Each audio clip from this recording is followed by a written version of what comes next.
Om Swastiastu. Terima kasih kepada Ibu dosen dan teman-teman kelas 5 telah berkenan untuk menonton video kami.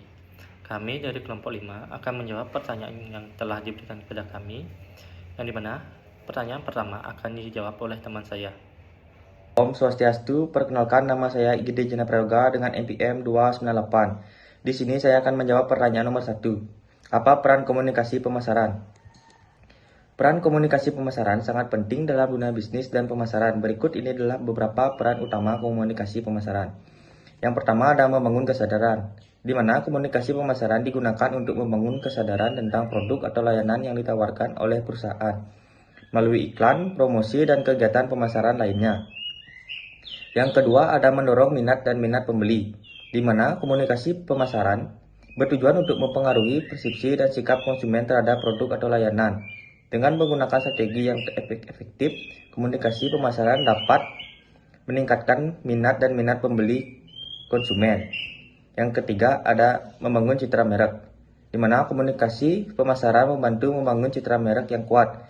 Melalui pesan-pesan yang konsisten dan terencana, perusahaan dapat membentuk persepsi positif konsumen terhadap merek mereka. Hal ini dapat mencakup nilai-nilai merek, kepribadian merek, dan presisi merek dalam pikiran konsumen. Yang keempat adalah meningkatkan loyalitas pelanggan, di mana komunikasi pemasaran juga berperan dalam mempertahankan pelanggan yang sudah ada. Dengan berkomunikasi secara teratur melalui program pemasaran, perusahaan dapat memperkuat hubungan dengan pelanggan, memberikan informasi tentang produk baru atau penawaran khusus, dan membangun kepercayaan untuk mempertahankan loyalitas pelanggan. Yang kelima ada mendorong aksi dan pembelian. Tujuan akhir dari komunikasi pemasaran adalah untuk mendorong aksi konsumen, yaitu melakukan pembelian produk atau layanan. Komunikasi pemasaran yang efektif mampu mempengaruhi konsumen untuk mengambil langkah-langkah konkret seperti membeli produk, mengunjungi toko, atau menggunakan layanan yang ditawarkan. Yang terakhir ada membangun hubungan dengan pemangku kepentingan. Selain hubungan dengan konsumen, komunikasi pemasaran juga berperan dalam membangun hubungan dengan mengaku kepentingan lainnya seperti mitra bisnis, distributor, dan media. Melalui komunikasi yang efektif, pemasaran dapat menjalin kolaborasi yang saling menguntungkan dan memperkuat posisi merek di pasar. Dalam keseluruhan, komunikasi pemasaran memiliki peran kunci dalam mempengaruhi persepsi, sikap, dan tindakan konsumen serta membangun hubungan yang kuat dengan berbagai pemangku kepentingan. Sekian jawaban dari saya, terima kasih. Om Santi Santi Santi Om. Perkenalkan, nama saya Ika Depal Gunadi, NPM 308. Di sini saya akan menjawab pertanyaan nomor 1. Apa peran komunikasi pemasaran? Perannya yaitu melakukan pencitraan image atas suatu merek tertentu. Selain itu, dengan komunikasi pemasaran dapat mengembangkan kesadaran komunikasi terhadap produk atau jasa yang dihasilkan perusahaan. Perkenalkan, saya Igusti Madewi Jayaksuma, MPM 269. Di sini saya akan menjawab pertanyaan nomor 2, yaitu bagaimana cara kerja komunikasi pemasaran. Menurut pendapat saya, kegiatan komunikasi pemasaran di setiap media berkontribusi terhadap ekuitas merek serta mampu mendorong penjualan dengan berbagai cara yang meliputi: yang pertama, dengan menciptakan merek kesadaran. Yang kedua, menempa citra merek dalam ingatan konsumen. Yang ketiga, memunculkan perasaan pos dari merek. Yang keempat, serta memperkuat loyalitas konsumen. Kegiatan komunikasi pemasaran harus diintegrasikan untuk menyampaikan pesan yang konsisten dan mencapai strategi posisi Sekian dan terima kasih. Om Swastiastu.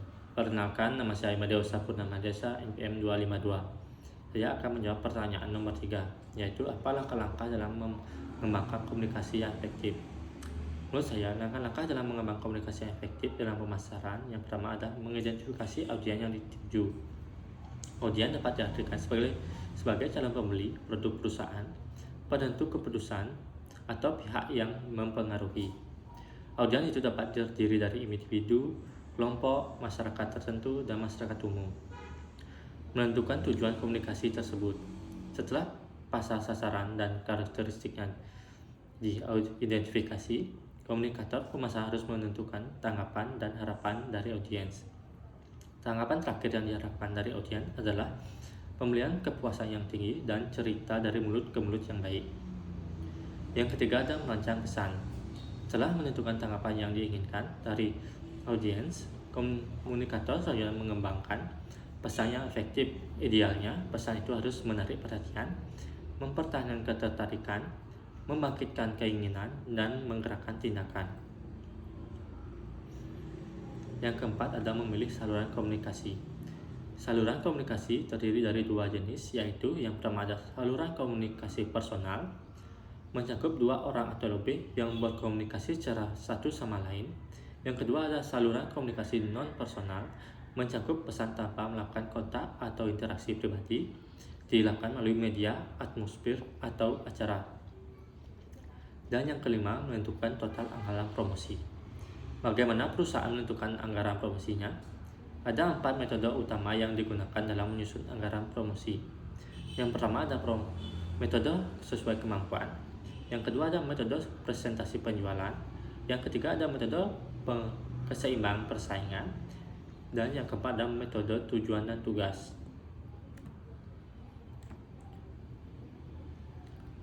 Dan selanjutnya yang keenam, membuat keputusan atas bauran promosi, marketing mix. Perusahaan harus mendistribusikan total anggaran promosi untuk 5 alat promosi, yaitu iklan, public relation dan publisitas, dan personal marketing atau personal selling, dan direct marketing. Pengukuran hasil promosi tersebut. Setelah menerapkan rencana promosi, komunikator harus mengukur dampak pada audiens sasaran. Hal ini mencakup menanyakan audiens sasaran apakah mereka mengenali atau mengingat pesan yang telah disampaikan, beberapa kali mereka melihatnya, hal-hal apa saja yang mereka ingat, bagaimana perasaan mereka tentang pesan tersebut, dan sikap mereka sebelumnya dan sekarang tentang produk dan perusahaan itu. Sekian dari saya ucapkan terima kasih. Om Swastiastu. Saya Ida Bagus Satelingga Buana dengan NPM 254. Saya akan menjawab pertanyaan nomor 4, yaitu apakah bauran komunikasi itu dan bagaimana cara mengelolanya? Baik, saya akan menjawab. Bauran komunikasi merupakan penggabungan dari 5 model komunikasi pemasaran, yaitu iklan, promosi penjualan, hubungan masyarakat dan pemberitaan, selanjutnya ada penjualan pribadi, dan pemasaran langsung dan interaktif. Kemudian ada cara mengelolanya, yaitu yang pertama ada menurunkan pemasaran, yang kedua ada menstabilkan harga pasar, dan ketiga mengembangkan komunikasi pemasaran, keempat ada memahami proses pengambilan keputusan pelanggan. Sekian jawaban dari saya. Om Swastiastu, perkenalkan nama saya Egede Agus Prayasa. Saya di sini ingin menjawab pertanyaan nomor 4, yang soalnya apakah baruan komunikasi itu dan bagaimana cara mengelolanya. Baruan komunikasi yaitu iklan, promosi penjualan, hubungan masyarakat, dan pemberitahuan, penjualan pribadi, pemasaran langsung dan interaktif. Dan cara mengelolanya, mencari pelanggan dan melakukan kualifikasi, pendekatan pendahuluan, pendekatan, prestasi dan peragaan, mengatasi keberatan, penutupan penjualan, tindak lanjut dan pemeliharaan. Sekian, terima kasih. Om Swastiastu. Perkenalkan, nama saya Ida Bagus Niki Wicaksana dengan NPM 283. Saya akan menjawab soal nomor 5. Apa yang dimaksud dengan program komunikasi pemasaran terpadu? Jadi, program komunikasi pemasaran terpadu itu merupakan proses yang dilakukan oleh perusahaan dalam mengkoordinasikan beberapa elemen promosi dan kegiatan pemasaran lainnya sehingga terjalin komunikasi dengan konsumen perusahaan. Konsep yang secara umum sering digunakan untuk menyampaikan pesan adalah apa yang disebut bauran promosi atau promotional mix. Disebut bauran promosi karena biasanya pemasar sering menggunakan jenis promosi yang terintegrasi dalam suatu rencana promosi produk. Terdapat 5 jenis promosi yang biasanya disebut sebagai bauran promosi, yaitu iklan atau advertising, penjualan tatap muka atau personal selling, promosi penjualan atau sales promotion, hubungan masyarakat dan publisitas atau public and public relation, serta pemasaran langsung atau direct marketing. Tujuan dari program komunikasi pemasaran terpadu ini adalah untuk mempengaruhi masyarakat dengan elemen promosinya sampai ke tingkat kognisi, afeksi, dan konasi. Elemen promosi yang digunakan terbagi atas penjualan lunak dan penjualan keras. Penjualan lunak berupa periklanan, hubungan masyarakat, tanggung jawab sosial perusahaan, dan pemasaran interaktif. Tujuannya itu untuk mempengaruhi konsumen ke tingkat kognisi dan afeksi. Sedangkan penjualan keras berupa penjualan pribadi, pemasaran langsung, dan promosi penjualan. Tujuannya untuk mempengaruhi konsumen ke tingkat konasi. Sekian dari saya. Sekian jawaban dari kelompok kami. Saya ucapkan terima kasih. Saya tutup dengan Parama Santi. Om Santi Santi Santi.